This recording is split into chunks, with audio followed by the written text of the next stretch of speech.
My name is Bo Eckstein. I put on this event. Cynthia sometimes helps me. Not too often. She thinks she helps me, but we've been doing these meetups for a long time, and then we formalized it, and now we're gonna do a Danville Meetup once a month with Vinny, and that's going to be focused on multifamily investing because everybody seems to really want to. So Vinny and I are gonna, when he buys me sushi the next time, we're gonna write out a schedule of topics. So one of the next training sessions will be acquisition, what he's looking for, analyzing, and so we're gonna break them up in chunks and then go dive deep into those. And then also we're planning on doing like a 2-day workshop, hopefully. And then if you guys really like his stuff, he's got some free material that he can email you guys. He also has a course if you guys want that as well. But I met Vinny a couple months ago, and then I invited him to speak at our last meetup.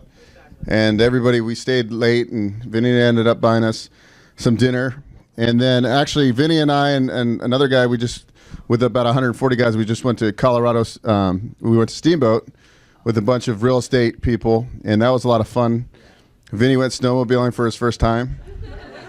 And it was fun because it's like I got to experience that with Vinny and to see the happiness on his face. Just like when you helped me buy a 70-unit building and it's my building, I'm going to have that same smile on my face, right? Because we're going to have cash flow for life. But anyway, so today is more about mindset, goals, and things like that. But going forward, we'll have the schedule of each month for the rest of the year when we meet. And I'm not sure where it's going to be in Danville yet. It's probably going to grow, so it might not be the best here. But this was a good fix. Yeah, so a good start. And then we'll continue to do the Walnut Creek meetups as well, and just continue to get plugged in. I sponsored the appetizers today. I'm going to make an announcement early February 1st, but I'm going to work for a fund out of San Francisco. So it's my day job, I do a lot of hard money lending. So this fund's like the most competitive fund I could find. And they want to work with like the Stewarts of the world, right? They want to work with the guys that are they're not high maintenance, they're good renovators and they know what they're doing. Yeah. And now we can lend in multiple states too, which is great. So we can do New York. I got to check. So some states have different caveats, but anyways, just let me know what state. Minimum loan amount's $150,000. So we prefer to do a little bit bigger loans. I know for me personally, I'm investing in small deals in Indiana, in South Bend, Indiana, and Fort Wayne. And they're little deals, but this year I made a goal to buy, I was thinking like 10 or 20 unit building, but Vinny says it only makes sense to buy 70 and up. So 70 unit building. And so that's one of my goals, along with making a lot of money and having a lot of fun. And buying a jet ski.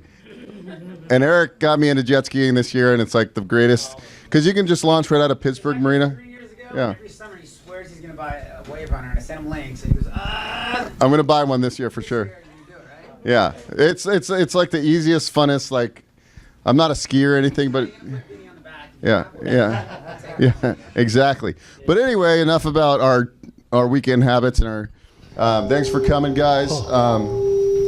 I was just getting ready. Okay. Always getting ready. Yeah. Just. No. So anyways. No pun intended. You guys need short-term financing. I'm your guy. Give you an example of a deal I just funded. 17 units, 75% of purchase price, 8.5% 1 point. So we got good cost of capital compared to a lot. That's very good. Yeah. Higher leverage isn't going to be as competitive. Anytime you borrow more and more, but if you want, lower stuff, we can do fix and flip loans and all that stuff too. But I plan on being the best in class this year. Another goal. But anyway, Vinny, when we went to this event, he enjoyed himself, and there was about 140 guys there, and he's the only guy that I ever met that just like everybody knew him. Okay, I was like, what the heck? Like I don't even know all these guys. There's 140 guys. By the end of the time, everybody knows him, and he had a great time. But I appreciate his passion and his generosity for sharing, and I think that's good because, you know, he doesn't really need to share anything if he doesn't want to, but he's done 26 syndications, like 3,500 units, Yep. and you know, he's cashed out multiple million. 10 of them. 10 of them, multiple millions of dollars. So I think he's a good person for us to learn from, and especially if you want to get into multifamily. A lot of us in here, we're doing fix and flips, right? And we realize that, like, at the end of the day, what happens, you can have a good year, but where's your money? You're going to go blow it anyways. You might as well own something where you can. Yeah, you got. So strategically. Yeah. So strategically, it just makes sense to buy, hold, and 1031. You know, and or long-term capital gains, right? So strategically, I mean, it's good to flip because you can make big chunks of change, but we need that when the market's not as good, right? We need that cushion. We need that cash flow coming in. So without further ado, let's welcome with a big round of applause, Vinny Smiley Chopra. Wow.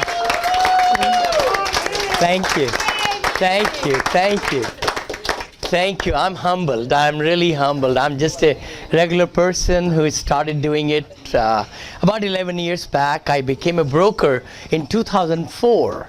So that's about 13 years back.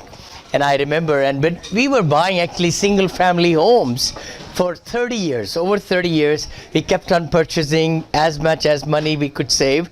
We kept on purchasing in Phoenix, in Georgia, in California, in Bakersfield, actually, right there on a big lot. I remember 1 acre lot, 4 homes right there. We said, okay, one day we're going to demolish the homes or move them and then build 34 or 36 unit building there. I remember. So anyway, what happened in 2004 changed my life in the sense that I was a public speaker. I was a fundraiser all my life. I came into this country with $7, many of you know, and went to George Washington University. That's the GW in Washington, D.C. I'm a mechanical engineer from India. I worked in Larsen Toubro, which is one of a very fine company in Bombay. And then I resigned after 11 months because I wanted to come here. I came here when I was 22. I just turned 66. I'll be 66 this year in August 27th. Thank you. You know, I feel very blessed because I smile a lot. I keep myself happy, and you know, nothing bothers me, things like that. And hopefully we'll talk about the mindset, because mindset is so important for us to really benefit from what we are trying to do in our life as a whole. Not only in business, but personal life and all people around us. What kind of energy we spend and what kind of energy we give out and what kind of energy comes back to us. So we'll talk about all that. It's going to be fun. I'm really glad to know you all and that you are in real estate. And I just had the time of my life, really. Nothing to expect there when we went to Denver. And there were 140 or so CEOs, because all of them were their own CEOs or business owners, and they have to be invitation only, and they come some as guests, and some get accepted, some don't get accepted, things like that. And lots of good, cool people there, speakers. And the best part I loved was we go and have fun all day long, and the meetings start at 4 o'clock. Yeah, 4 to 10 or 4 to 11 at night time. So that was very different for me. You know, usually we go to the meeting 7:30 in the morning, then we get out at about 5, and then you just do small stuff, and then you go to dinner and sleep. So it was a very good thing. It's called Go Abundance. Really exciting place, and I'm signed up. We are ready for next year and everything we'll be doing. But let's talk about, you know, today I wanted to kind of talk about a little bit right there. I think Moneil, by the way, some of you might know, Moneil is our kid's name. Actually, it's Monica, Monica, and Neil, Neil, is our son's name. So we combined the two. to make it Moneil. And that's the company I'm a CEO of, Moneil Investment Group and Moneil Management Group. So we have two companies where we buy multifamily under this company, and then we manage all our assets also with our own employees and everything in the Moneil Management Group. I'm also president of the two other companies. So we have 4 companies at this time, which we have done only in 11 years. I didn't know anything about what cash on cash or LOI or net operating income or IRR. I didn't know nothing about it, by the way. So you can really see that, somebody who didn't know anything about it, that we are able to crush it.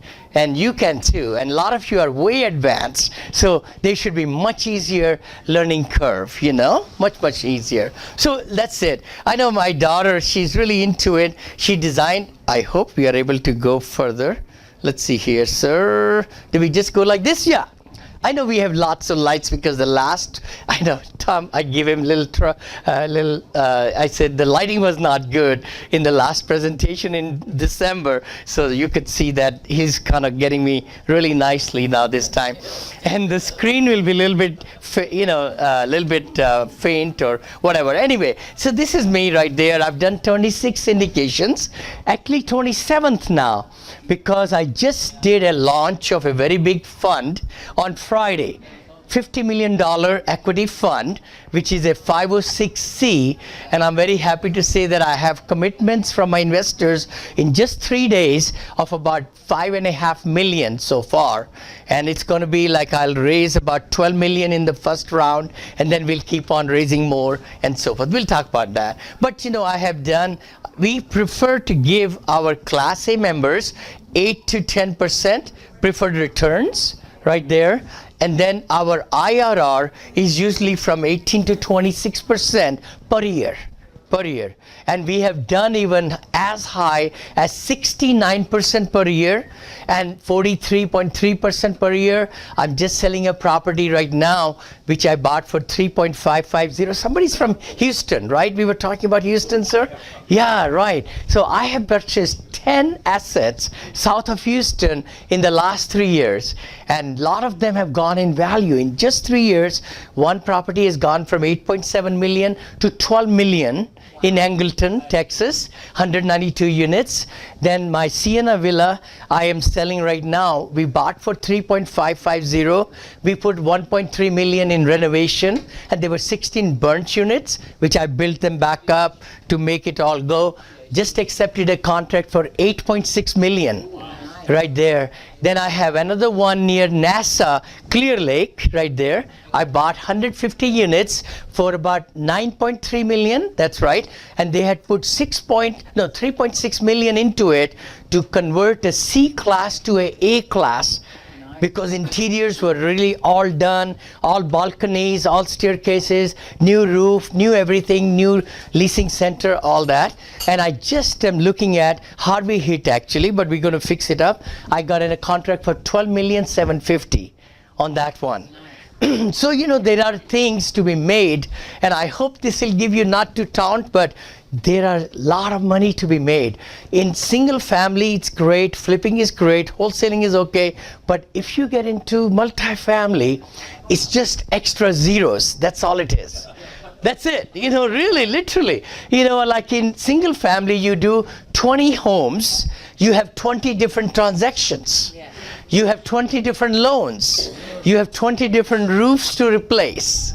You have all that thing. But in multifamily, it could be only just 2 roofs, 1 transaction, 1 loan. So it just made sense to me when I was deciding what I need to do right there in 2005, 2006, that kind of thing, And I said, okay, let me do multifamily. I decided, I said, who is the best in the nation? I want to learn from the very best. And that's what I did. We spent almost $165,000 to learn. I was naive because I took my whole team with me to these coaches and mentors, and they'll charge $20,000 here and $15,000 here and $30,000 here. We kept on paying, but not too many people survived. because not everybody really wants to stick with what they start with, But anyway, so we have done almost like $226 million in these 11 years. And now we control right about $172 million after we sold 10. Right there. Alrighty. Let's just go here. Very simply, I came into this country with $7 in my pocket. And, it can be a land of opportunity. It really is. If you set your mind, if you're working hard, things happen for you. It really happened for me twice. First, I moved from engineering to, into sales and marketing after I sold encyclopedias door to door. When I came here to this country, sold Bible books outside Atlanta, door to door, to earn tuition for my George Washington University. I never took a loan, and then I just paid for everything as I went on. My uncle sponsored me, very, very nice, and so forth. So anyway, what really happened was that turned me from a different career, from engineering to sales and marketing. And I spent 37 years with a company, private company, raising money in thousands or hundreds of thousands. I raised millions afterwards, but I retired after 37 years. And my $1 stock in that company became $67. When I retired, 6,700%. So that was pretty good. I retired as a multimillionaire. I said, okay, that's good. But then, of course, in the interim, I started building on the, this kind of, I just retired 3 years back, from that company. But I was doing a lot of time, so I was investing and so forth. But let's go here. That's not about me. I'm going to just go right over here to, what's going on here? Okay. Alrighty, there we go.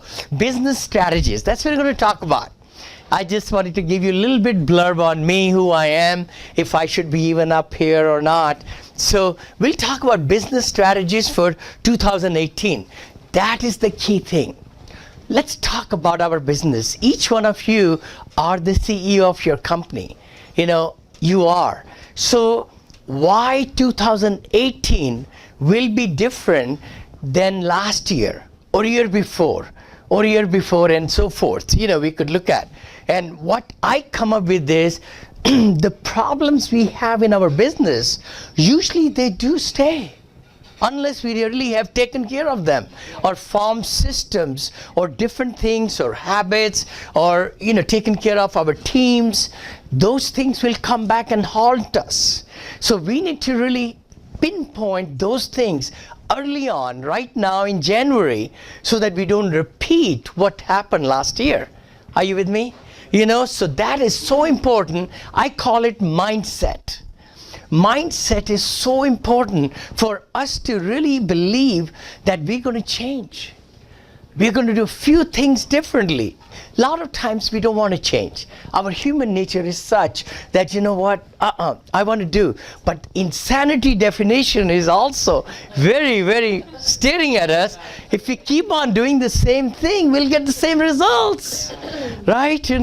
So that is where I hope tonight you will really think back with me and see what was last year like. And if you want to change that this year, why? Why do you want to do it? And how you will do it? Are you really expecting? What are you really expecting to change or to do differently? And that's what I put down here. How do you feel these last 24 days? What have you done a little bit differently? Because year has started. You know what I mean? Are you there with me, right? So we have to really take accountability and think through, okay, what did we do last year? Were we happy or not happy? But the thing is, I believe also that we cannot change last year. It's gone. It's gone. I mean, we can learn from it. We can decide about certain decisions, but we can't change even last half an hour. We just spent over here eating all the fat food, right?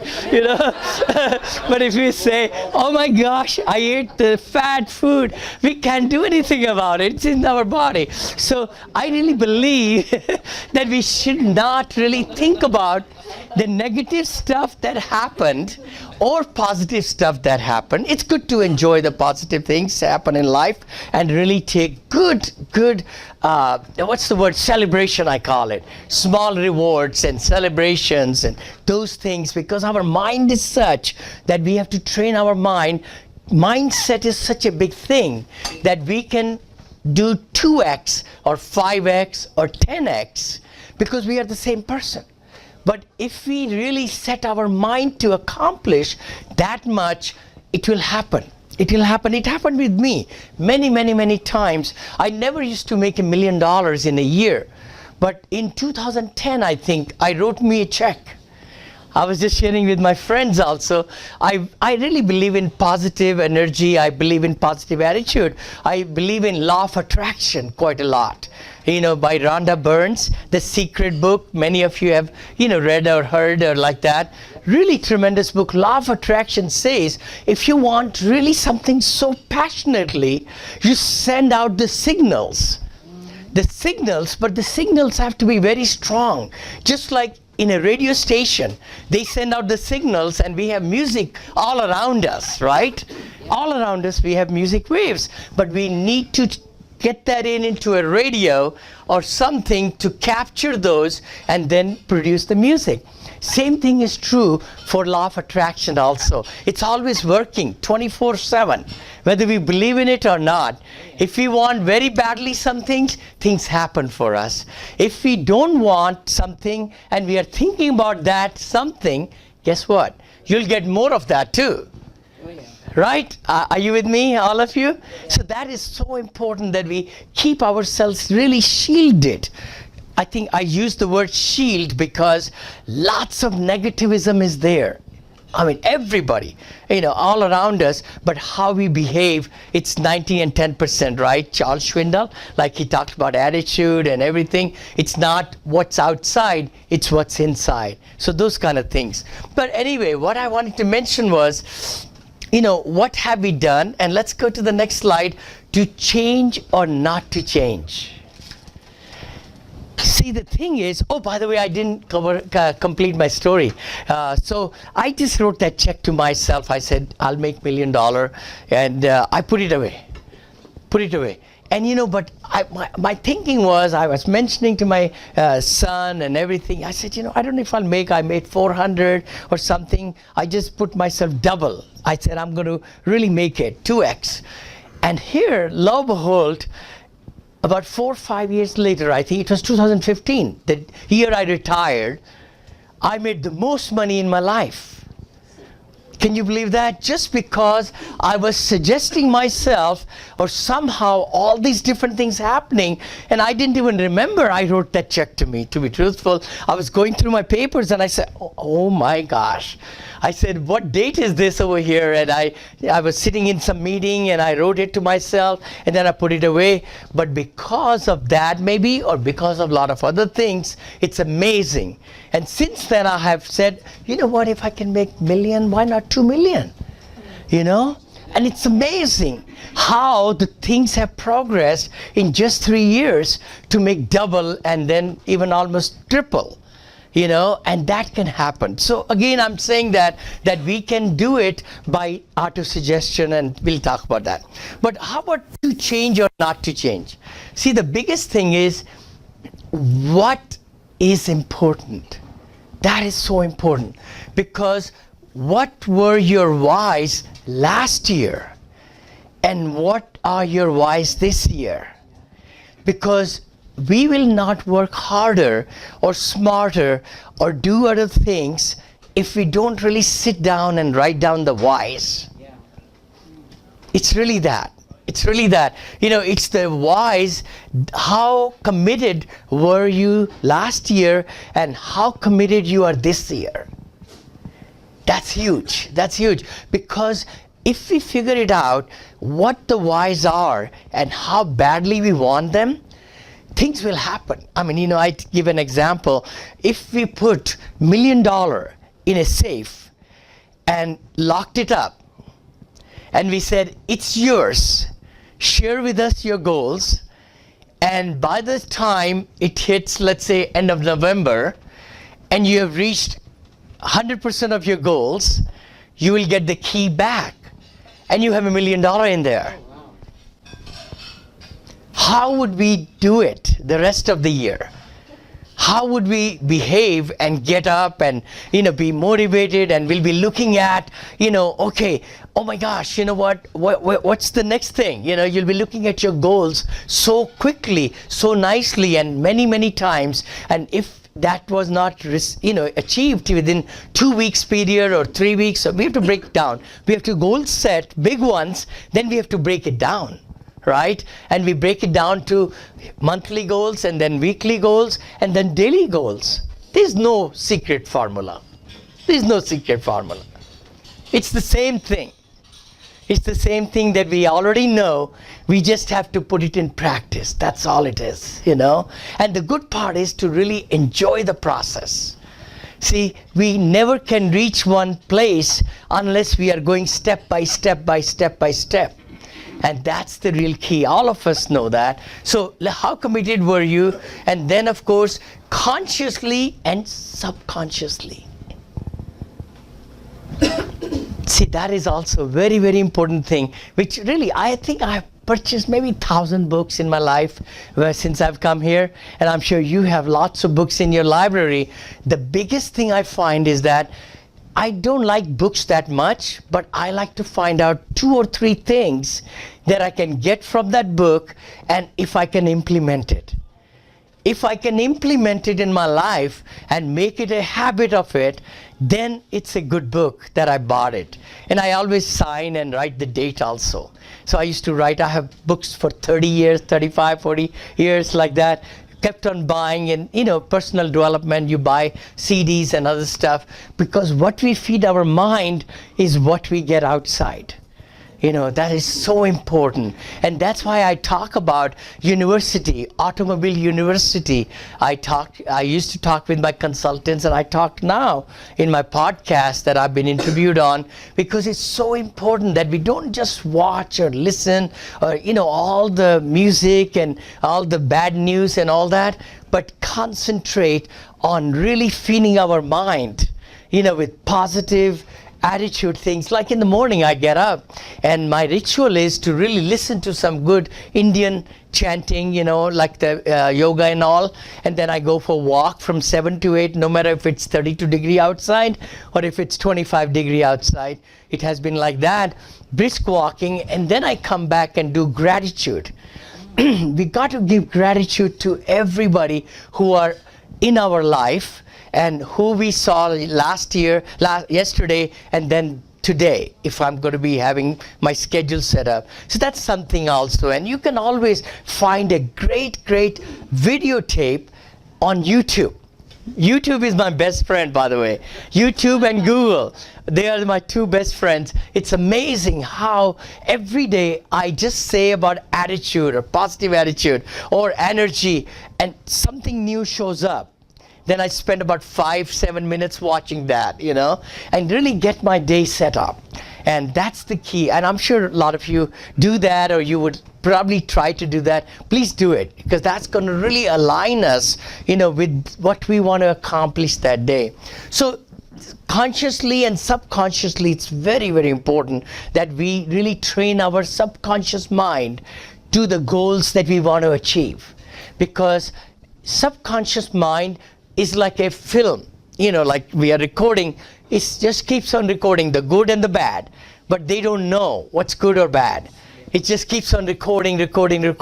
So if we think more about negative, and if we think more about not accomplishing something, then that's what is going to be recorded, and then that subconscious affects your conscious. There's lots of books out there, but that really kind of, got me going. Then I say change is equal to success. Really. Because if we want to really do well, and I'm sure all of us are successful in our business, but if you want to grow and grow 2x or 3x or 5x, we'll have to really change. That's the given.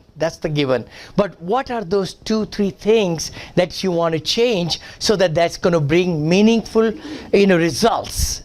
See, it's all about results, right? Enjoying the process and really finding the results, achieving them. Let's go next then. What did I write down? Next one. Let's see here. Once it goes there, okay. Oh, there we go. Right? So what are we worth? Wow, that's heavy. What are we worth? You know, many times we go through life and we say, you know what, I'm not worthy of this. Or do I really mean, you know, what situation I'm in, is that what I'm worth now? It could be extremes, you know, extremes. I remember talking to my son and saying, I don't know if I'm worthy of making $1 million, you know, or something like that. He says, Dad, I don't know. You know, I mean, but again, the fear of success is also very much a factor which holds us back in our life.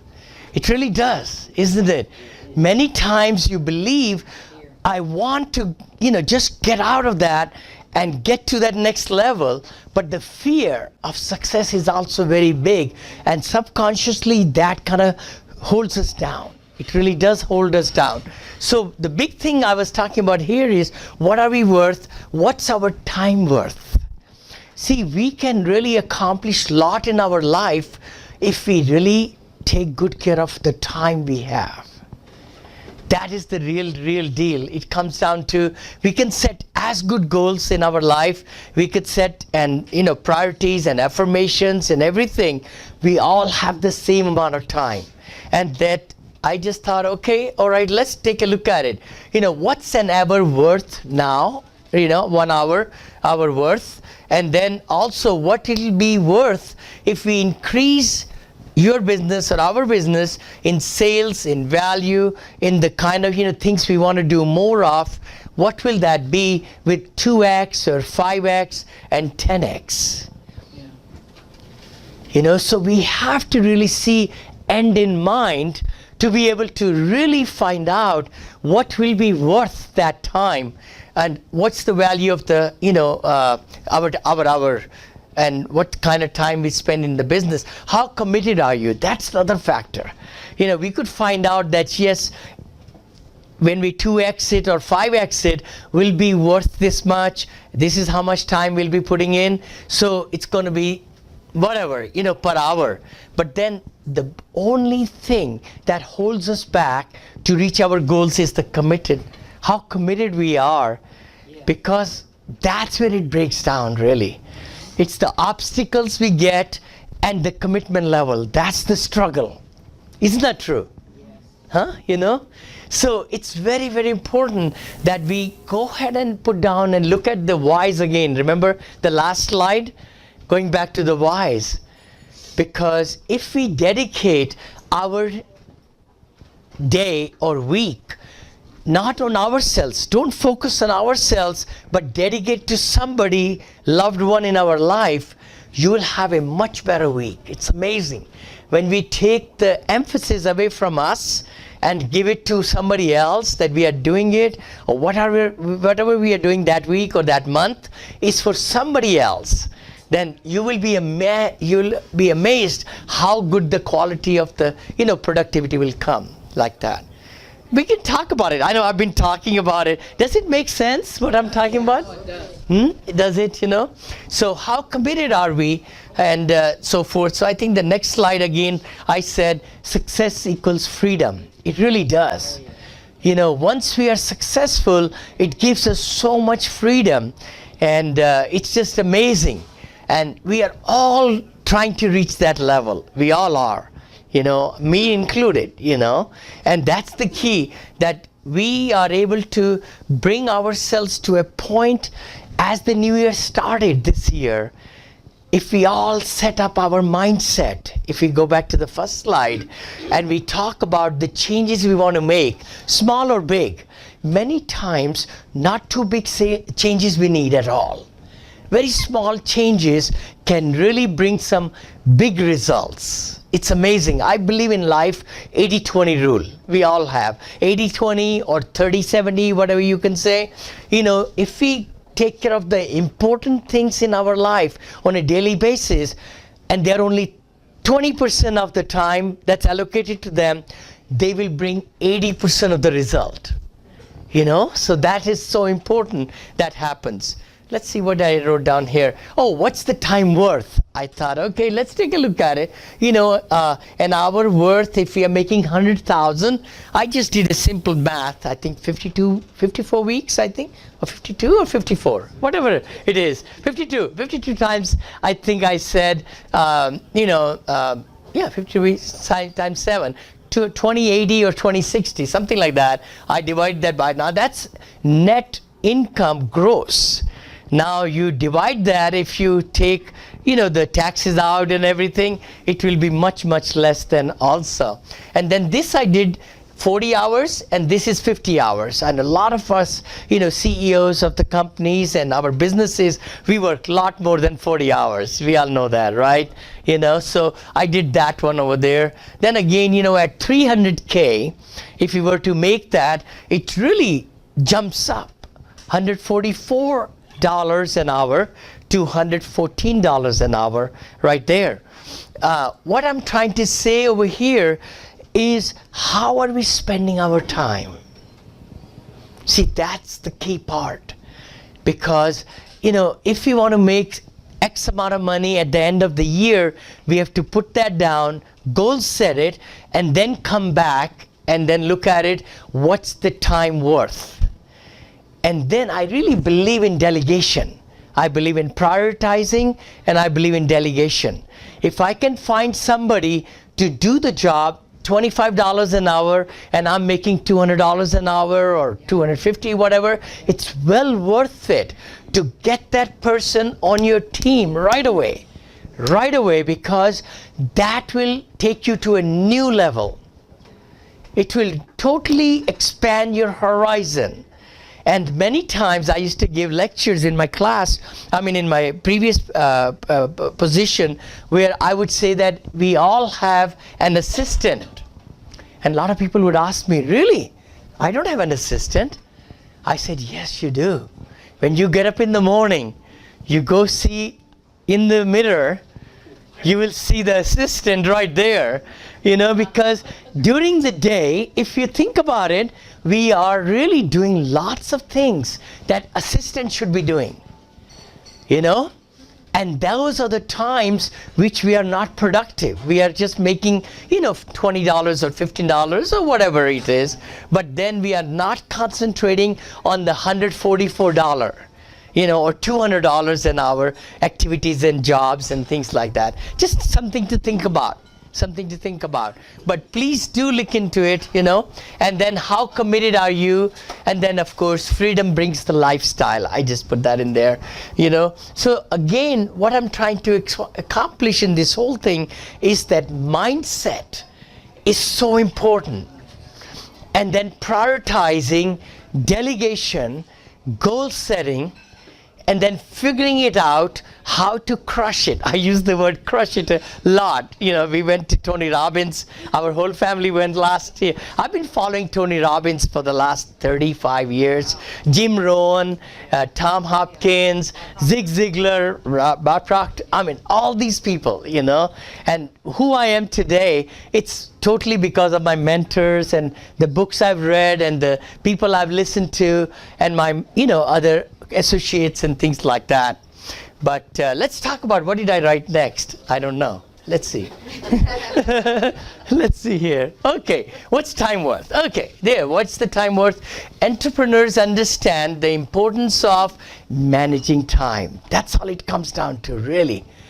If we really boil down to it, unlike just about anyone else, the key thing is we got to really make sure that we are able to manage our time, and that's what is going to take us to our goals. Managing, controlling, little change here, little change there. Again, we could do a whole seminar on goal setting and strategizing all day, but I just wanted to put some bullet points what came to my mind, which might make a difference in your thinking, tonight a little bit. Then I said, okay, let's internalize it. Because see, motivation is not from outside. Motivation is from inside. And that is the real key to success, is to really be in sync and also to be able to, what's the word? Let's see here. What did I write down here? The whys. We have to go to the whys. I mean, if you have not written the whys, please write it down as you set your goals. You probably already did. It's 24 days already. We're almost done. 11 months are left for the year, right? So we got to really write it down. It's the biggest thing. I know I used to believe that everything is in my head. I know what I'm doing, right? But it's so good to write it down and then give yourself feedback. When we accomplish it, have a reward, and when we don't, let's just have a small talk to ourselves. Small one, not a big one. I don't believe in that. We don't want to tear us down at all, because then it'll be hard to do even better, and so forth. So whys are important. Gratitude. I mentioned that a little bit in my talk. Gratitude is so important, because we all have so many things go through our mind, so many negatives, so many situations. We have to live a whole life, on a daily basis. And those small things should not deter us. And that's why I say gratitude in the morning is very good, very good. And it aligns our mind, soul, body, everything, So that's a special thing. So please, if you are doing it, great. If you're not doing it, take that 15 minutes every morning, and that's going to change it. That's going to really make it strong for you to get your mind set up, your body aligned, to pay the gratitude to the people, because many times I've seen we have big plans to accomplish, but we really don't give gratitude to the people who are around us and who are making it all happen for us. And who have brought us into this world, and what we are learning and doing, and so forth like that. So that's a big one in my books. Gratitude, alignment, focus, and goal setting. I really believe in focus, and I'm sure all of you do too. I talk about, in one of my podcasts, I talk about like the magnifying glass. If we take that and we go outside in the sun and you put that on the back of your hand, and magnifying glass, you have to move up and down. It will not burn the skin if it's not concentrated. The rays of the sun have to concentrate, and then your back of the hand, palm will be burning. See, so that's the focus. That's the power of focus. When we get focused in, our daily activities or weekly or monthly, we will get results just like the magnifying glass gets the results. And that is so important. The focus is very, very important. So we were talking about, gratitude. Okay. Everything. That's good. Focus on prioritizing all roles. Okay, prioritizing all roles. That's pretty good. Okay, I could go. Yeah, there we go. Okay, no problem. Perfect. Don't worry. This is good. This is good also. Hey, Vinny?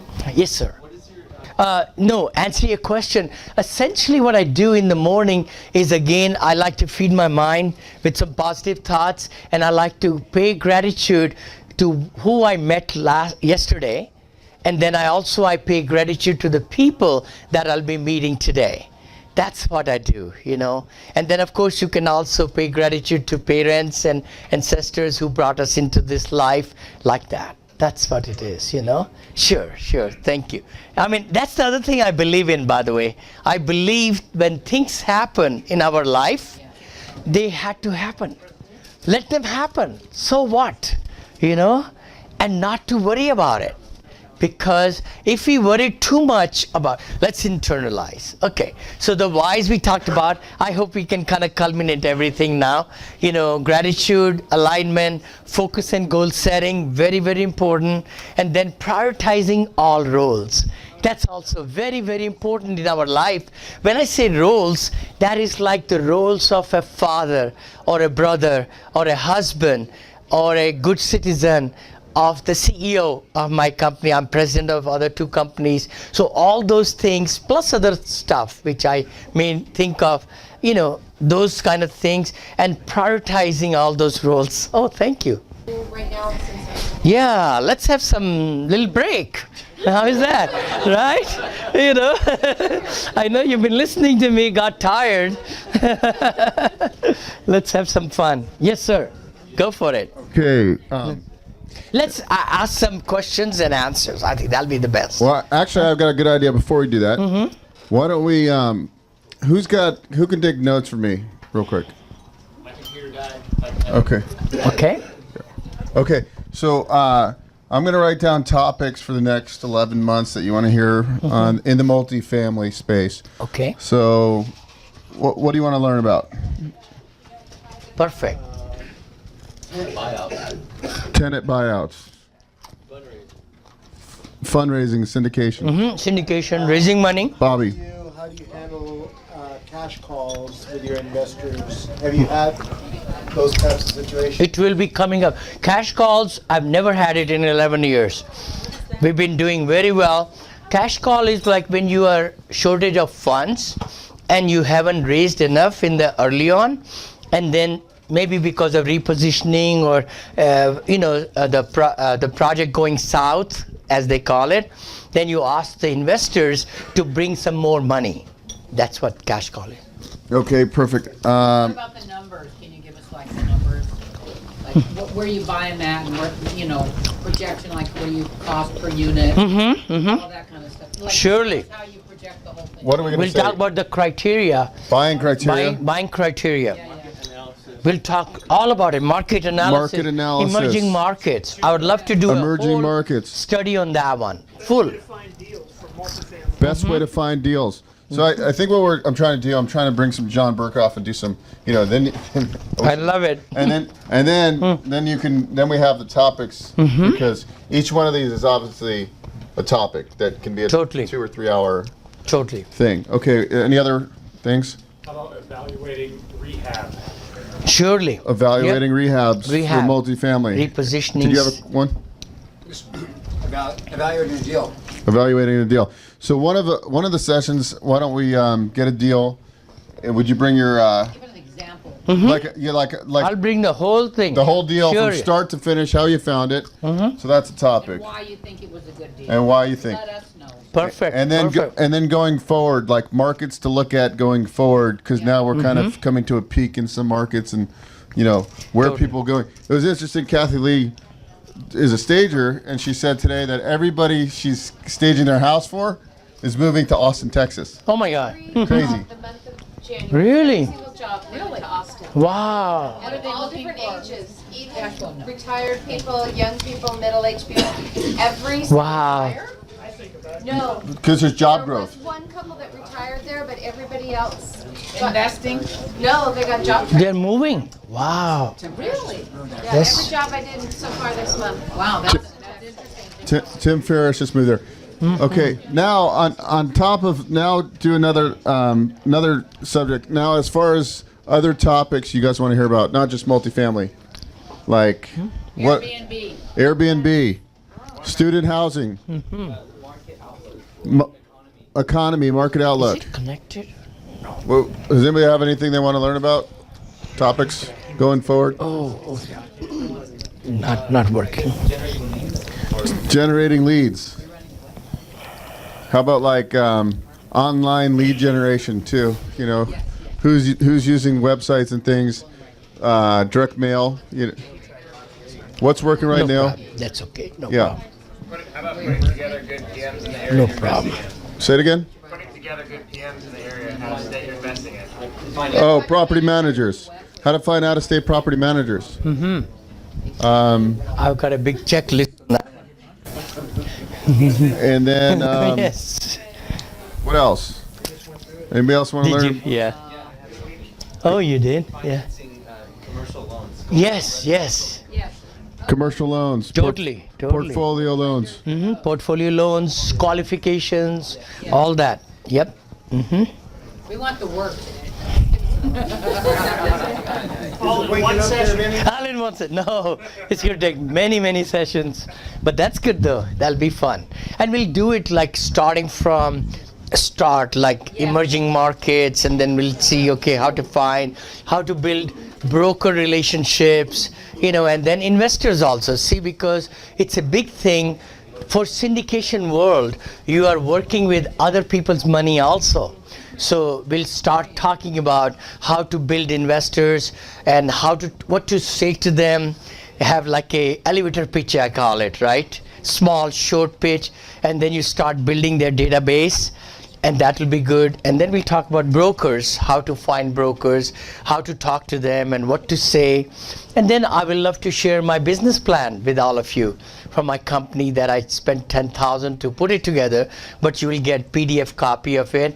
This way, PowerPoint copy, and then you can just put your company's logo on it, and you'll be professional. There you go. Yeah. I like that. You know. And then also another thing, if you go through this and we do this in, let's say 3 or 4 months in, you guys start looking at deals. If you find a deal, Sure, we'll do Vinny- some numbers. I'll give my underwriting, then I'll help you to fill it out, and then we'll play it right there, and we'll just dissect it. Surely. and you can always wholesale a deal. You can always, Surely. or you can bring it to a guy like Vinny, and he'll partner with you. We'll in a deal partner. and make you Yeah. potentially general. So there's a lot of options. See, at this time, I would love to share with you. I don't think it's going to work, but that's okay. I think it'll be fun.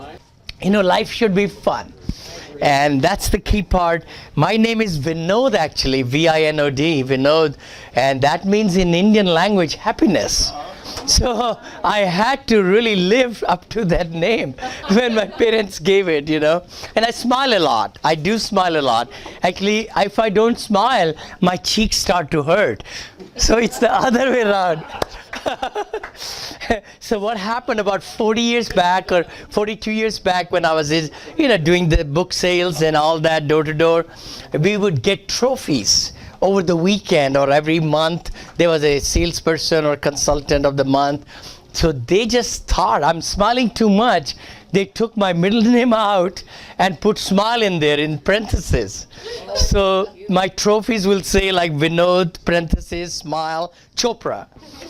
I said, that's kind of nice. Okay. It happened few months. Then next year, it happened again. I said, I kind of like that. So I have had that signature Vinny Smile Chopra for 42 years now, 40 years. All my signatures, my picture is there, and Vinny Smile or Vinod Smile Chopra. And I just believe that, that might have helped me. Oh my gosh, thank you, Cynthia. You're the girl. Oh my gosh. Thank you. Hey Cynthia, can you give me another Diet Coke? I know Bo loves the Diet Coke. Bo loves the Diet Coke. Oh, okay, because we're going to pull it from my my Dropbox. SD card. Oh, SD card will do it. Yeah, perfect. Okay, but let's talk about, I know we were discussing, what were we discussing? Boy, I kind of like this here. So I've been taped here and here also. We'll crush it together. By the way, if anybody needs my card, I don't know if you need it, but VinnyChopra.com, lots of things. I'm writing a lot of blogs and also on multifamily. Oh, sure. I know last time I forgot. I didn't have anything with me. Yeah, I know Sophie has it. Yes, please. Sure. My pleasure. Again, you'll be able to find lots and lots of things. Oh, sure. Thank you so much. Oh, sure. I've got some more. Of course. I've got some more. Oh, there we go. Oh, sure. We got some more on that side. You do, but it's Yeah. not on your card. I brought a lot of them this time.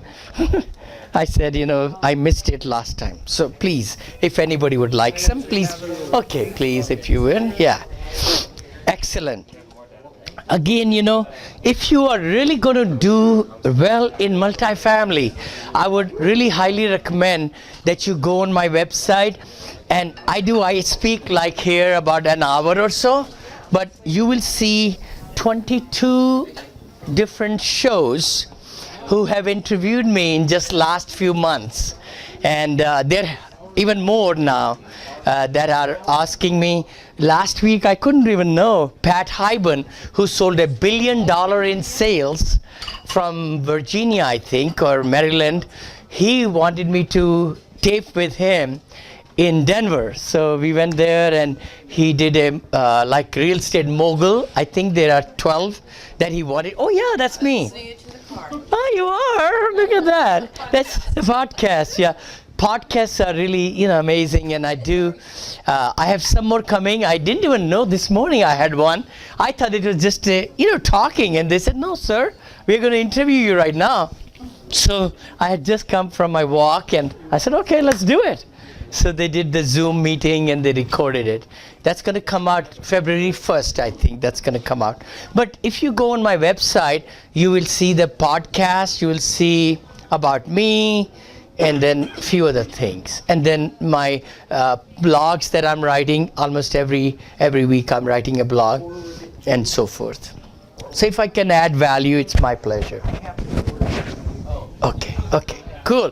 Let's talk about what else is something. What did you really pick up tonight? I think that'll be really good. Talk about, Enthusiasm. Oh, enthusiasm is contagious. It really is. Because in life, if we are enthusiastic about something, lot more things get accomplished, right? Yeah. How about goal setting? What couple of things meant to you? Did you see something that some positive change might be coming, or you have already done it? Is that? Yeah. Thank you. Again, these things we all know about it. I'm not, I'm nobody to, with a big authority. I've, done it. We all have done it. It's just that if we keep those things in mind and just reframe, realign ourselves, our productivity goes up, and we are able to please. Yes. How do you manage with the whole delegating? I have a hard time with that. Do you? Okay, good point. Very good point. See, delegation again, I used to also have the same trouble. I will feel that I can do it the best way I know, right? And I know there'll be no mistake, right? That's the other attitude, it comes to our mind. But then I said, okay, why don't I hire people who are well qualified to do what I would like to delegate, right? So by finding the right person and then training them. You got to really train them so that they can, it's called multiplying yourself, right? You want to multiply yourself. That's a really good book I read by Charles Given, How to Multiply Yourself, about 27 years back, I remember. Charles Givens, I think is his name. But that really showed me how he was talking about something which really stuck with me. He would not answer the phone call when so many people are just calling you and things like that, because he said that people try to call you and disrupt you during the day when you are in the middle of very, very important meetings and things and thoughts and things like that. So do not answer them. He said they are calling at their leisure, unless you are expecting a call, right, or appointment or like that. And then you call them back, listen to it, what they want to say. Many times they might take away 15 minutes or 20 minutes of your time, which is a very crucial time, and you just lost that time when they called you.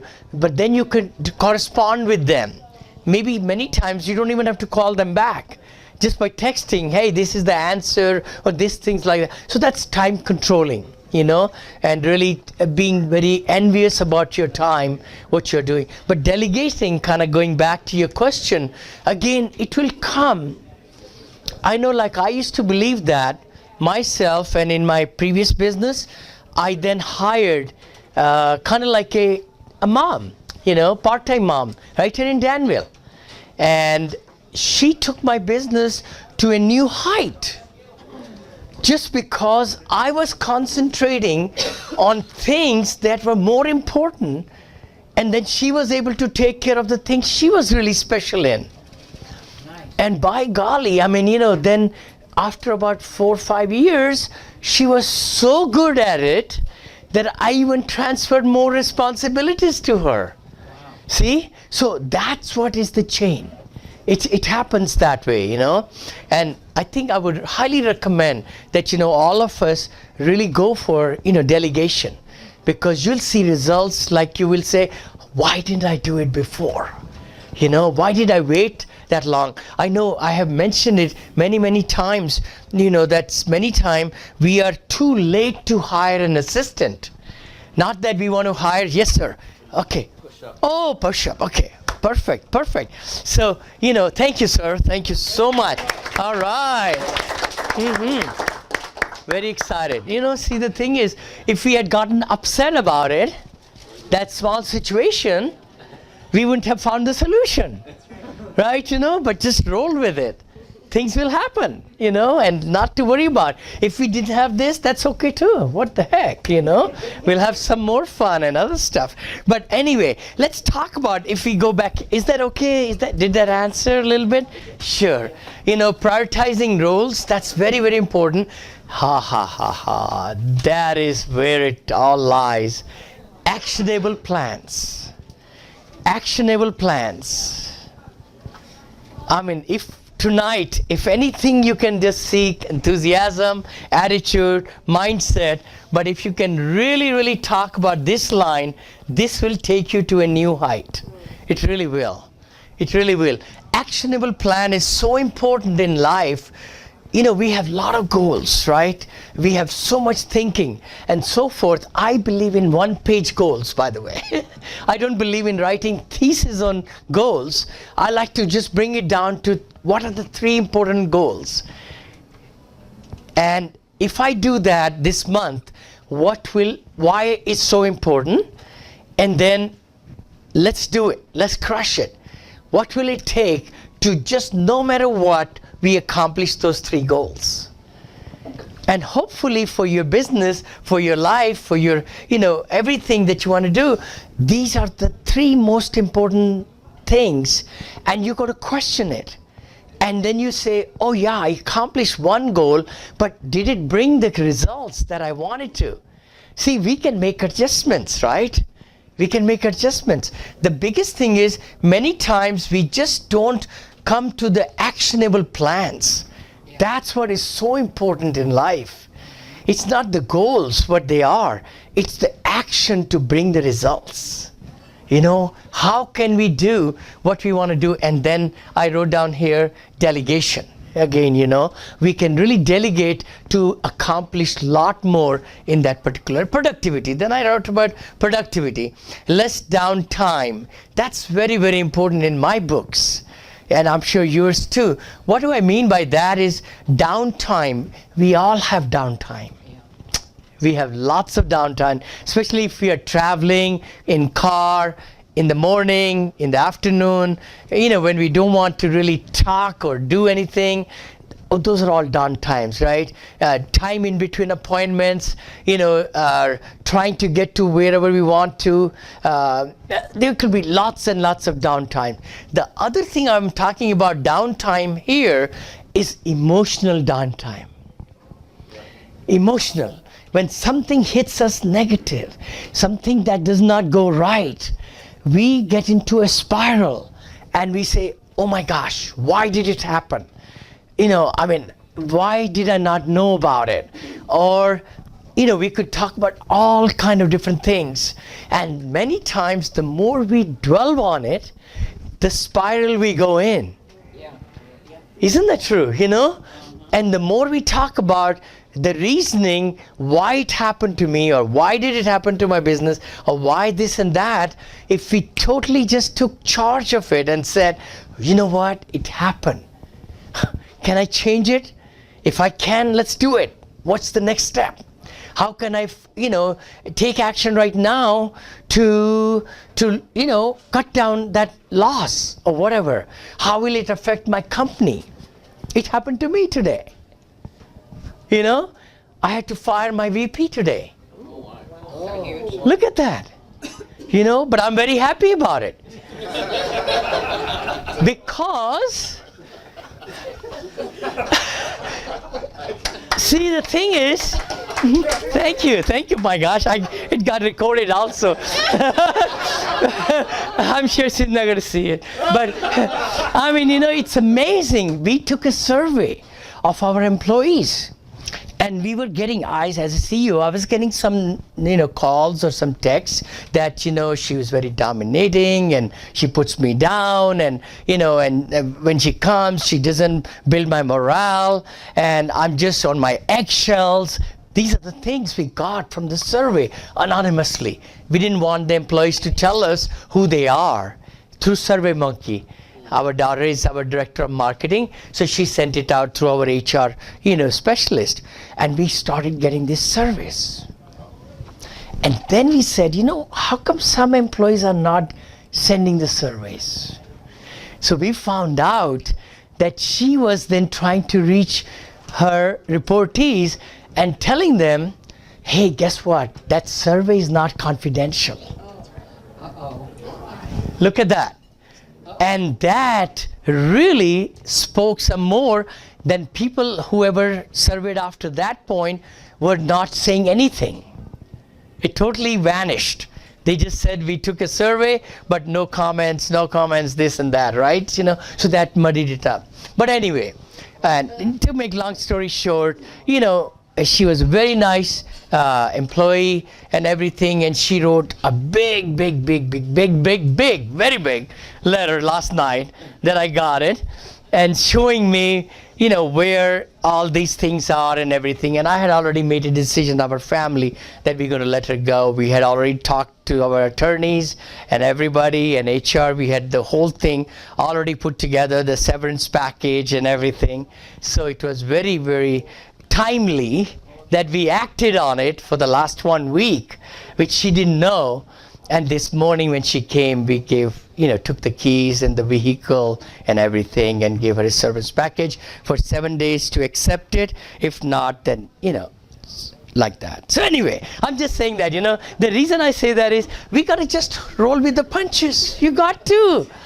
There's no other way, right?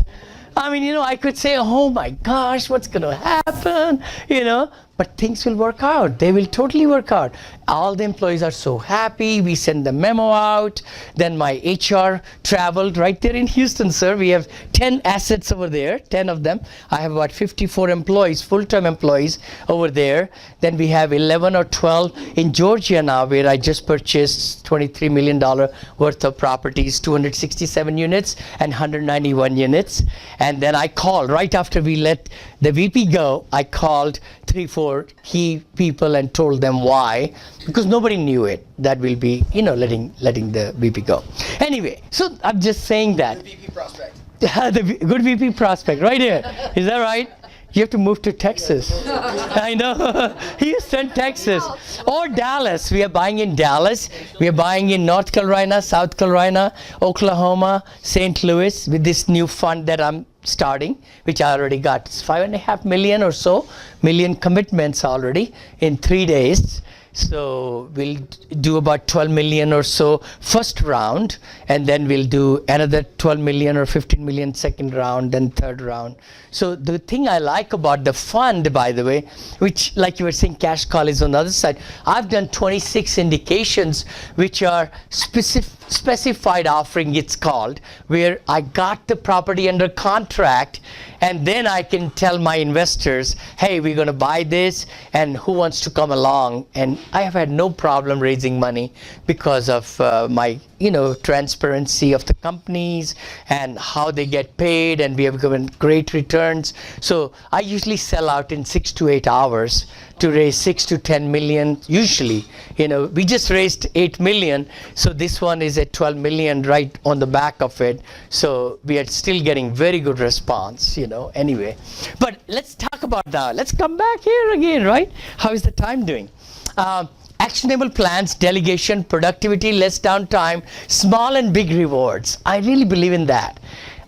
I remember, and I've done that all my life, where like Friday afternoon, take my wife out for shopping or movie or something.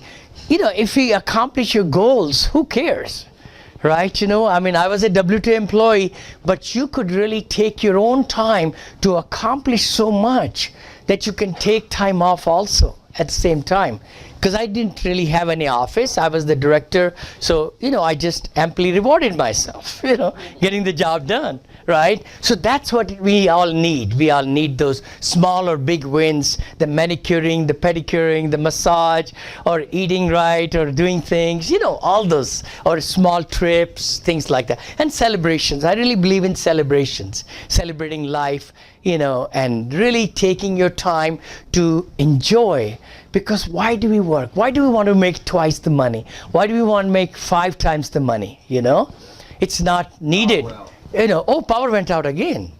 That's okay. That's all right. No problem. Huh? I went to sleep. Oh yeah, they went to sleep. There we go. Alrighty, he'll wake up. Okay. Okay. I just wanted to. I don't know what's next, but let's go for it. Let's see here. So, I gotta just do like this, right? I also have a Mac Pro. 2 fingers. Okay, 2 fingers up. It's not doing it, but I'm sure it will. Yes, sir. Oh, there we go. I do want to say that, if you want to listen to me, and also if you want to ask questions live, I do Facebook Live actually now on every Friday morning, 10 a.m. Pacific time.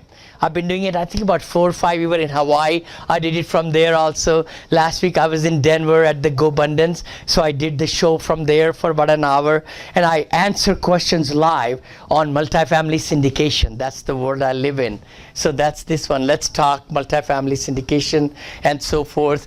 Multifamily Academy, what I was finding was a lot of students were following me and they were calling me from the podcast. I was repeating myself so much. Same stuff.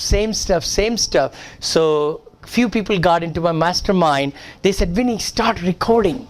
So I recorded like 300 hours of all these different things, and we spliced them into chapters and and courses and things like that. So that's what Bo was talking about. That's at Multifamily Academy. I also have Youth Academy. I have a very soft heart to really affect the thinking of youth at the high school level and at the college level.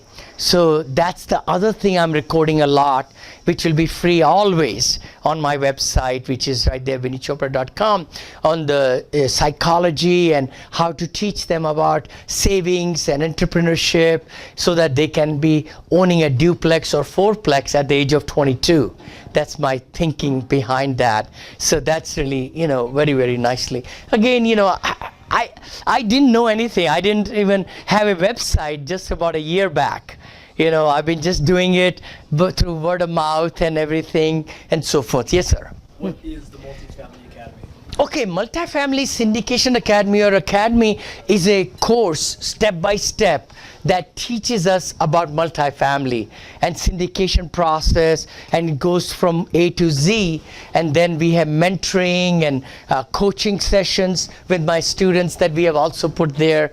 So you learn a lot. You really learn, and you get all my tools that I've designed for over the last 10, 11 years. My templates and my underwriting tools, my business plans, my presentation to the investors, all that. And I think it's only $497 or something like that, So that's another one. That's what there is. And my coaching, I'll be not coaching anymore. I just don't enjoy it. I'm not a coach, but I just answer questions, And so we will be wrapping that up. We are just doing few mastermind students at this time, 5 at a time. Facebook, what is your Facebook page where we can go? Okay, Facebook page, actually, somebody emailed me today, Vinny, you are at 3 different Facebook pages. I know the personal one, my wife wants to totally separate that. That's my Vinod Chopra, but Vinny Chopra, if you go to Vinny Chopra, that will be my Facebook page for business. And then I have a open-ended, actually, multifamily group also. Where you can come in, and I'll be posting a lot of things over there also. Sure. Yeah, just request it and I'll accept it, approve it, and then you'll join, Sure. Let's see here, sir. Okay, this is again, we could talk a little bit about it, but I would rather answer questions, to be truthful. I think that'll be more meaningful to all of us, Our daughter kind of put it together for our $50 million fund that we are doing. This is really good one. This slide here, if we can look at it, the advantages of multifamily investments. That's something really, really cool. Again, less vacancies. What do we mean by that is like if it's a single family home and if the resident, we call it resident, we never call it tenant at all. So resident, when they leave, you are 100% vacant. But in multifamily, if it's a 70 units and 2 people leave, you still have 68 people in there. Right, you know, so that way, so less vacancy effect is there. Number one, economies of scale is amazing in multifamily because you are able to really enjoy the process of where you can have a lead maintenance who is able to take care of many apartments which are next to each other rather than going all over the state or, you know, city or even other places like that. Economies of scale, we have preferred vendors like the lawn care people. They give us so good deals over there in south of Houston. Again, you know, because we ask them to do all our assets and they go there and they give us the new flowers twice a year. They put bark around the trees and everything, all for $1,100 a month. $1,100 a month. I couldn't believe it. And then they also pay you at your holiday party. You know, they give you I think it's customary where they like to support your holiday gifts and things like that. So we had 90 people at Pearland Hilton Garden Inn this year. We did the awards banquet for my employees and bonuses. I like to give bonuses to all my employees every quarter. Not only they make money, salary and everything, and we started medical in 3 years and dental and everything, all the plans, but then I also like to share the profits with them, you know, give the bonuses. That's what we do. Okay, third one, forcible. This is huge. Oh my gosh. Forcible appreciation. See, in single family, we can't do that. In single family, no matter what you put into it, it's going to be compared to other houses around there or duplex or like that. But in the multifamily, it's amazing. Just to let you know, I just bought that property, 267 units in Atlanta area, growth area, very nice, brand new road in the front. They changed the name of the road to Riverside. We named our apartment complex, or community we call it, Moneil Community, as Villas at Riverside. So we took the name of the road and put villas in ahead of it. We always put villas. We put in Texas villas at the end. In Georgia, we are putting villas in the front. So just to kind of make it nice, our graphic designer is from Philippines. She's been working with us for the last 3.5 years. I would love to pass it on to you. I would love to, you know, and she's great. She can design 20 different kinds of logos and colors and everything for $50. $50, as many revisions you want, you know, and we have had so many great virtual assistants. I believe in them. So they are in Nigeria, they're in Ceylon, they're in Bangladesh, they are in I think Jamaica also, because I do a lot of recordings. So I just send them my recording, my video, then they listen to me, my accent and everything, and then they type it out into Word documentation. That's the transcriptions, which actually is going into my book coming up, maybe in 4 months or so. I'm writing a book also, but that's going to be fun. So forcible appreciation is really humongous. What that means is, if I was trying to tell about this property I just bought for $10 million something, it's going to be worth $16 million in 1.5 years. Why would it be $6 million gain? Because of this thing right here, forcible appreciation, because the rents are lower, $250 per month from the next door and other next door and the other next door. There are 6 or 7 apartment complexes there, and this was the nugget. The owner lived in New Jersey, multi-millionaire who never came. And I got a pocket listing from my friend, broker over there, when I met him, and he's been giving me some deals, and I didn't really, you know, get the numbers right and so forth. This one, we were in Hawaii, he texts me, says, Vinny, you want 267 units? I said, sure, all right, how much per door? You know, the number is, what's the minimum would the seller sell it for, right? And he said 40,000. I said, great. Here I was trying to get 100,000 and I could not get it right in that market. So anyway, we crushed it. We got it all under contract. Then they showed me, they said, Vinny, do you have time? I said, yeah, I do. I'm over here now in Georgia, right? Atlanta, Georgia, in front of this 267. They said, would you sit in the car? I said, sure, let's go.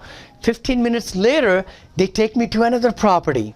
Beautiful brick townhouses, 191, 100% occupied, and the staff is so pleasing and everything. I said, you know what, I'm going to buy it. Let's do it. So in 1 hour, I bought that one also, 191 units. So we crushed it together, 267 and 191 together to give it to our investors, and we raised $8 million. And now we are, repositioning the first one with all the new things and lots of great things we are happening. But the reason I'm saying all that is forcible appreciation, because we're going to increase the rents as we go into the interiors and give them certain package, nickel, chrome, this and that, and then take care of the interiors for the two-tone colors and new flooring, new carpeting, whatever we need.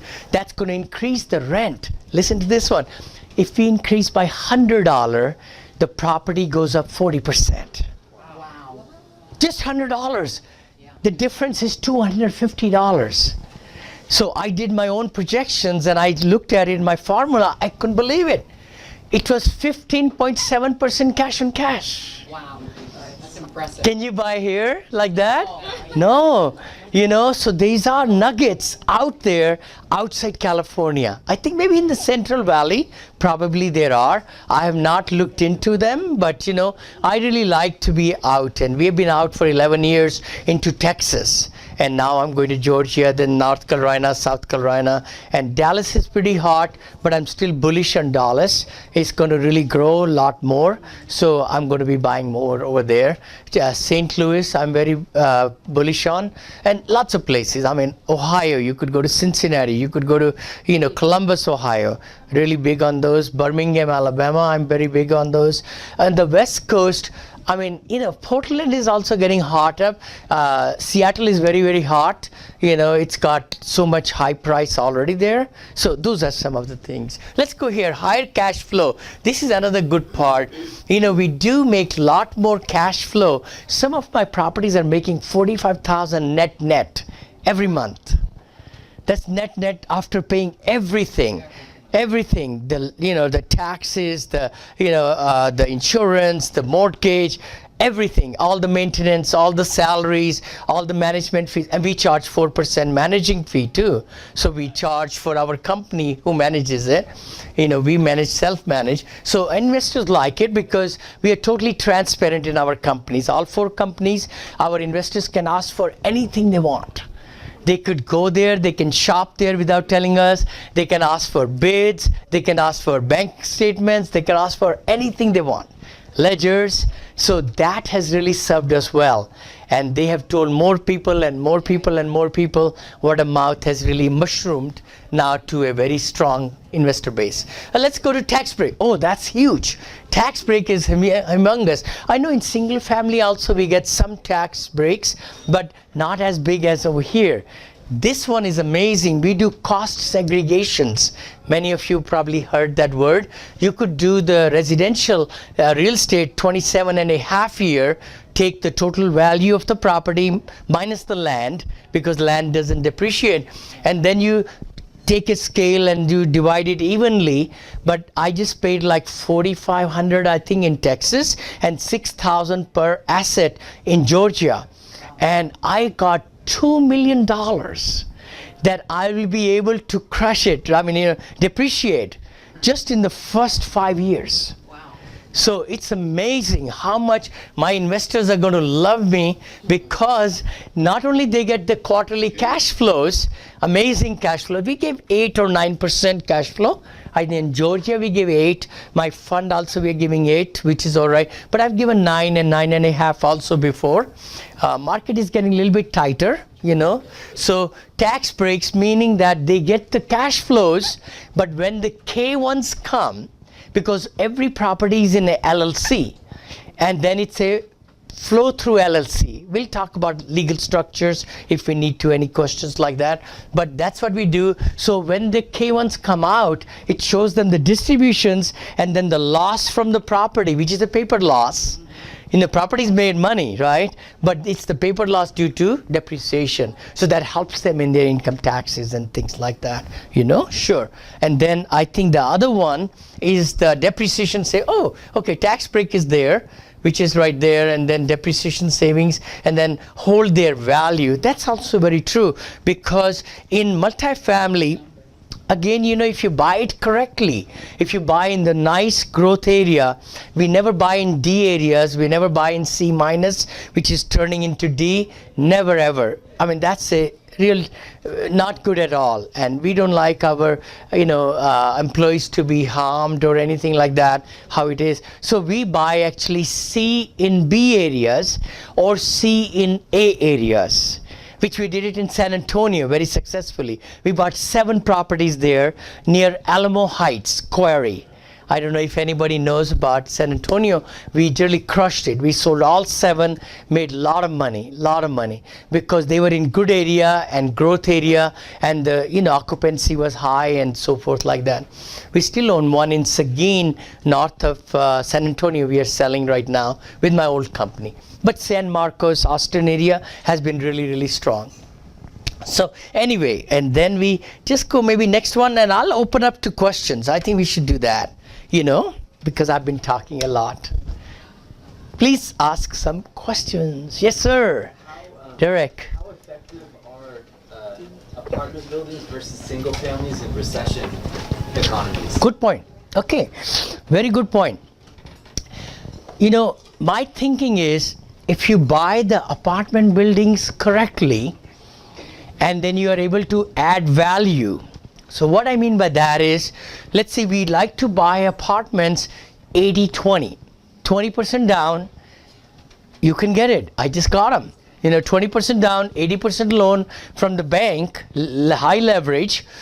But then when you add value, and when the rents increase and so forth, and you do less delinquencies and collections and all, the LTV drops, because now the value is higher, but the loan is getting reduced also, because you are paying down the mortgage, right? Principal and interest. So in a year or so, or 6 months, it's going to drop from 80 to maybe 75 or 70. Sometimes it even drops to 60. Wow.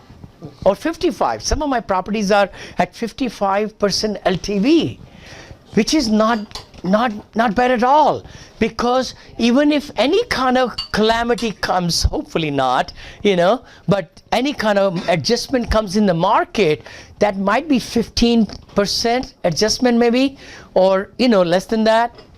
The other thing is, if the economy goes bad, people who cannot afford single family, they go to apartments. See, so it just cycle works like that. And also what we are finding right now is that the millennials are so big now. That's the biggest population, and they like portability. That's the word. They do not like to buy a home, or they saw their parents lose the home, some of them in the crash 2008, just about 10 years back. But they like portability. They like to be in B-class assets. They like to be in the amenities where there is a gym right there, and the swimming pool and sauna, and they can go to the work and things like that. So portability is a huge part. So apartment, US is becoming a bigger apartment nation. There are lots and lots of articles about that, And then the other part is the baby boomers like me, 66 years this year. So in that case, we are kind of going down, even though I'm going up, but most of the people are, trimming down, downsizing. They had a 4-bedroom home or 5-bedroom, they want to do 3-bedroom or 2-bedroom, or get into a senior community, very nice, things like that. So that also, again, senior communities, apartments are very big of the future, So those things really help a lot. I don't know if that helps, huh? Is that right? Yeah, sure, please. Can you talk about the due diligence process that you go through when you're evaluating these properties? And then how do you verify, like, information provided by the seller that it's credible information? Love it, love it. Very good. You know, due diligence is very important. I know it's very important in the single family home, but we rely on an inspector, right? You know, who comes and things like that, and we see the boiler and we see the roof and all that. In apartments, it's very crucial. Very crucial. And I like to pay about $35 a door or apartment just for doing the physical inspection. Physical inspection. So we have a thing in our company, both the companies, we see every apartment from inside. I mean, even if the seller says, oh no, we can't find the keys, or, you know, we don't know who is in this and this, you know, we want to see every single one, because many times they keep the last ones they don't want to show are the worst ones in the community. We have found that true, you know. So due diligence is very, very important, sir. Again, you have to pay outside company. If you have a management company like mine, I could take my senior managers, right, community managers, and the lead maintenance, we call it, right? We pay them $30,000 to $42,000 to almost $48,000 over there in Texas. You know, it might be a lot more here, but they are the ones who go through and look at the boilers, look at the roof. We get the termite inspections done. We get the phase 1 study done, which always every lender wants that. You know, that is where they want to make sure the soil does not have leakage from anywhere of the contaminants, you know. That's a huge one. If phase 1 comes through positive, then we have to do phase 2. And then we need to get a building inspector to check out the foundations. And then we have to get the plumber with the camera. This is huge. I lost money in one of the properties, you know, because I didn't run the cameras into the sewer lines, because these properties are 80 built, 75, 87, all those, and the wrought iron at the bottom, as the sewer goes through, it gets cut. Right? And then they also put chemicals in it and so forth. So we have to make sure the camera does the whole video so that you know. And actually I did it. I did it at the property Monaco Villa in Lake Jackson. I wanted to buy it. It was on my desk for $4,750,000 or something. But then I bought another property. But I kept on looking at this property, which was called, I don't know what was it called. Anyway, it's called Monaco Villas now. You know, we bought it. I had to pay, after 2 years, $2 million more. So I paid $6,560,000, I think is what I paid. 160 units, and then I got $250 repair credit from the seller. So that reduces my price a little bit. It's worth $12 million today. Because the reason was that the seller, who was local, he just didn't want to put the money to fix these sewer lines. He thought it was so much expense. But I had done it before. I knew my guys can do it for $28,000 per building. And he had shut down 3-bedroom, 8 apartments for many years. So he was losing money hand over fist, $1,300 to $1,400 per month times 8. He didn't want to deal with it. He didn't want to deal with it. He had condemned, or whatever he did, of the leasing office, which now it's one of the best ones. I could show you somewhere, I think. Oh yeah, we can kind of show here. This might be fun. Oh, this is Albion. Okay, that is Sienna Villa. That's the one I mentioned. We are selling it for $8.6 million right there. We part for $3.550. We'll have a profit of about $4 million in 3 years. In 3 years, you know. My investors are very happy. They'll get about 69% per year return on that one. That's equity plus the cash flow they already got. You know, the other one I think is Monaco Villa here. Let's check. You said 69? 69% per year. Below 70. Yes, sir. Okay. That's right. That's right. Yep, yep. Now this one is case study on Sienna Villa. Okay, we just did that. Oh, this is the one. Oh, Monaco Villas. Look at that one there. Okay, this one, this was totally not used. And if I showed you the picture of this residence center, it was no ceiling, just like a storage room, And there were all the different things underneath, no flooring, no lighting, no nothing, you know. And I wish I had brought my laptop, I would have shown you. But anyway, so that one now I bought for 5.560 minus 250 repair credit, and it's worth about 12 million now, you know. And I've had so many people call me. They say, sir, this property really fits our profile, and are you ready to sell it, you know?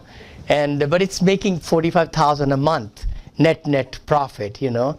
That's like almost how much is that, 600,000 or something, you know, per year returns, you know, total cash flow. But anyway, but this one I was saying, now this one we converted it into a beautiful residence center. We do bring value to our residents. We bring dog parks, we make cafes, we make media centers, all those nice things so that, you know, residents can really enjoy. What were we talking about? I think we were just, oh, due diligence, that's right, come back, Vinod. Okay, so this one, again, because I knew what to look for, and I got my team going with the due diligence. Now, how to really do the best due diligence is to get some great people, like in Atlanta. I'm starting a brand new company in Atlanta, right? Because I had nobody there. And I went there, I met with the big cheeses, the brokers and everybody. Then they started feeding me deals. About 92 deals came to my desk, you know, and then my team underwrote 44 of them. We did best and final on 4 of them. In the, you know, big competitive situation, didn't get anything. I just got number 2. I said, okay, that's okay, no problem, you know, something will show up. And then I hit these 2 gold nuggets, you know, with the villas at Riverside and villas at Autumn Hills. The reason I'm saying that is because over there, I said, okay, I don't know anybody here. How can I find a good due diligence team? So my thinking was, okay, why don't I talk to brokers? Brokers, they sell apartments, and I'm sure they know some great, you know, due diligence teams. I like put a message and texted it to 4 brokers. 4 brokers. I said, hey, I'm looking for something. Do you know anybody? And one gave me the address and phone number. I called that person. He's been doing due diligence for apartments for 42 years. 42 years. And I talked to him for 1.5 hours. I convinced him so that I'm new over there. Could you send me the sampling of the reports? So I wanted to make sure what kind of thorough reports does he do, how big a staff he has. Then he gave me rebate also. I like to negotiate. So we signed a contract next day. And when I went to Georgia, they were already doing the due diligence at this apartment. They were looking through the leases. That's where you look and find out what's the discrepancy in their rent roll. And then you find out what's they are charging and what's on the lease, because lease supersedes their numbers, right? So you have to really be a big detective. You have to be a detective while you're purchasing a property, because once you marry that or buy that, you are there for 10 years, you know, or 7 years or whatever, and you have to sell that too. And the brokers will put it, I'm a broker, but I never sold or bought anything, you know. I give my commission to the listing broker, by the way. So I decided on that. I said, I will only buy from the listing broker, and I told them that you will become my broker too.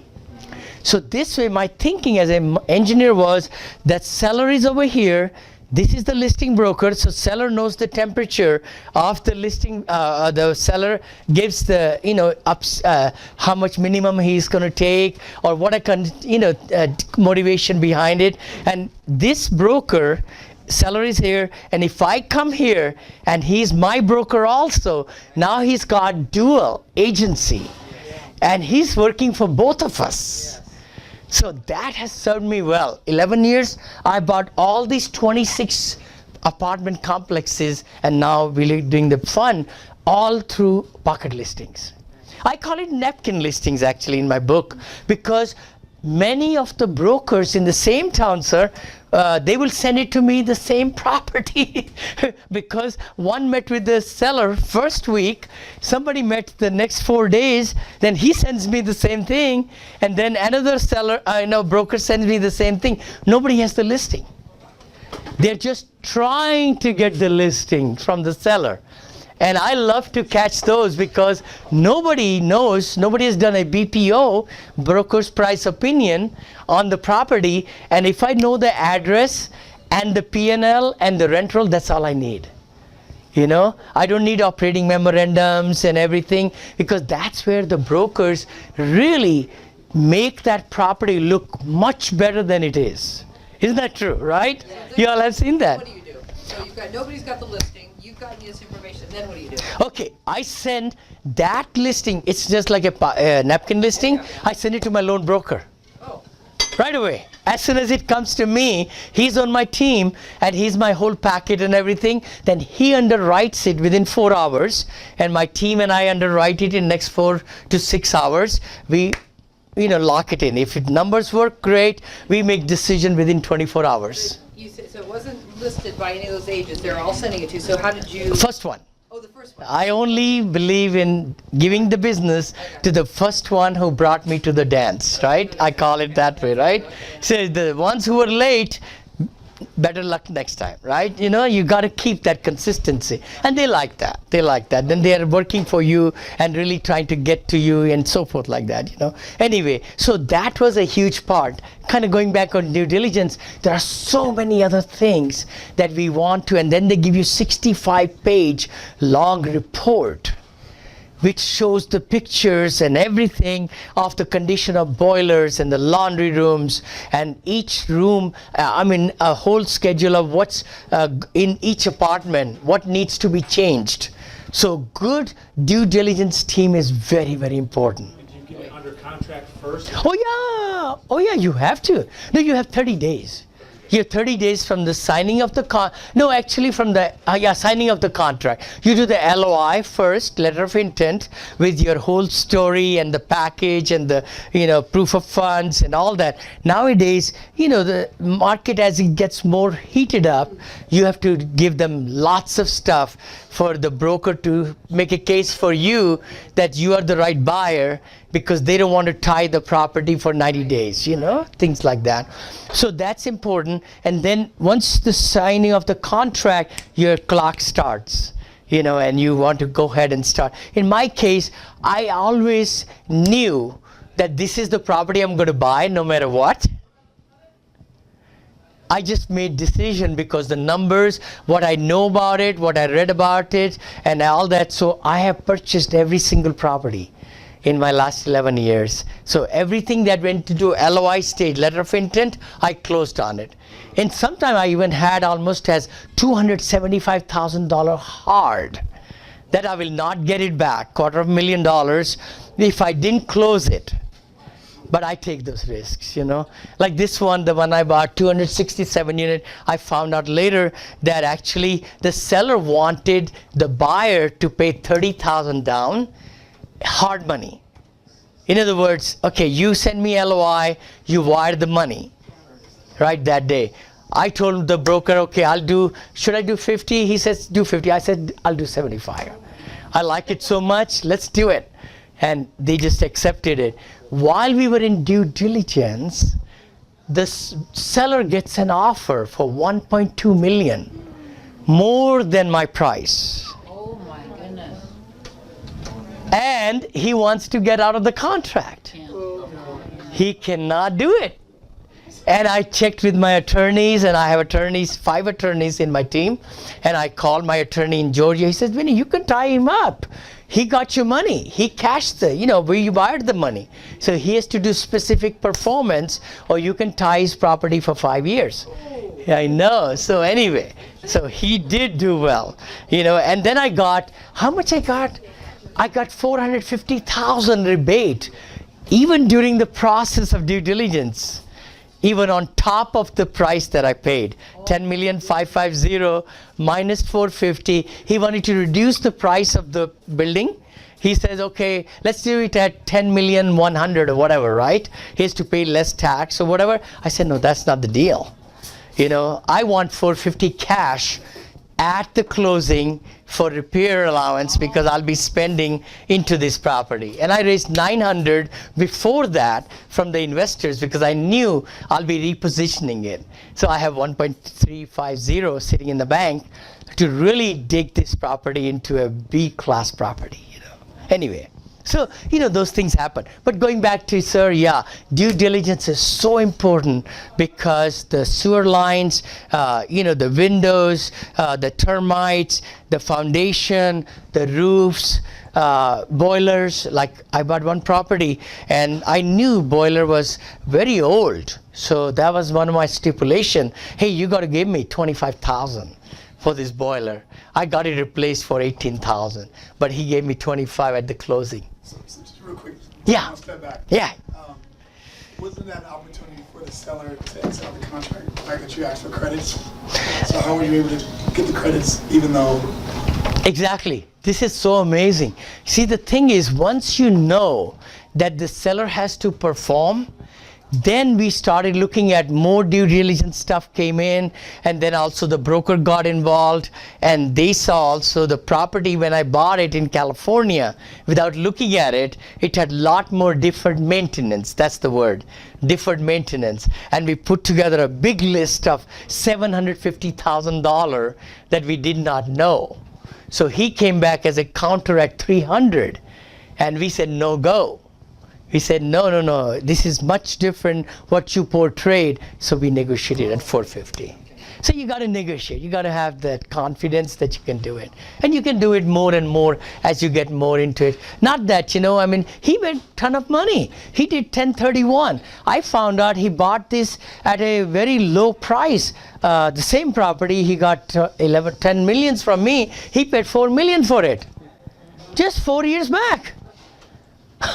4 years back, I think, 3 or 4 years back. He was flipping it, So, he didn't suffer too bad. I like win-win-win situations in this case, Anyway, but any more questions? Yeah, I would love to. Yes, sir. Where's the threshold for how many apartments you want in a building? Is it 70 minimum? What is it?